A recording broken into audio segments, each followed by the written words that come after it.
Thank you. Tonight, a warning from law enforcement about fentanyl. Even an extremely small amount of the drug can be deadly. And this isn't only a warning for drug users. That's right. This warning comes after a Menasha police officer got sick while responding to a fentanyl overdose. He survived after getting 2 doses of Narcan, and now agencies are explaining what we should all be on the lookout for. I have to say, I've been in drug enforcement for over 25 years, and this is by far the most lethal drug that we've seen. Fentanyl, a narcotic originally designed as a skin patch prescribed by doctors to relieve extreme pain. And there's nothing that's killed as many people as this drug nationwide.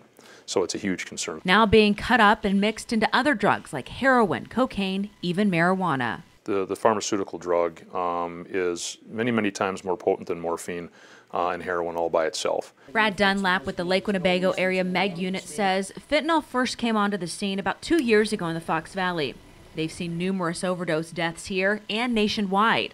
According to the CDC, roughly 9,500 people in the U.S. died from overdoses involving synthetic options other than methadone in 2015.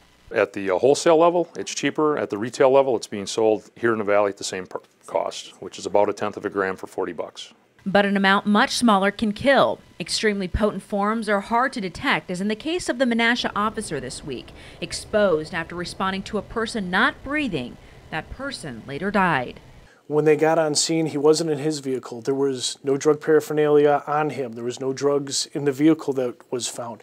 So again, there was nothing that pointed us to a drug-related thing. And Chief Steika says that's the problem sweeping the nation. Officers in many states unknowingly exposed. Thankfully, the Menasha officer had training just weeks ago on the overdose reversing drug Narcan, and he knew what he was experiencing.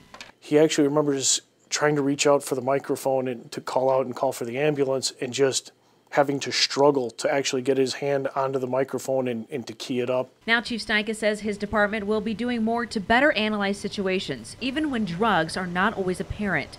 He says in law enforcement, there's always a calculated risk. You go to a gun call, you know that the other person has a gun.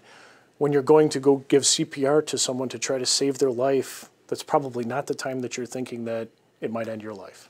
It's not just officers exposed, it's the public as well. Dunlap says Good Samaritans responding to someone not breathing are at risk. He says always assess the situation and call 911 before giving CPR.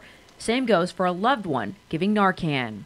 You hate to use the term canary in the coal mine, but that's the person who's first going to lay hands on this individual. That's what they're going to be. And with fentanyl use on the rise, Chief Steika hopes more funding and training for the public will be available to tackle this growing problem.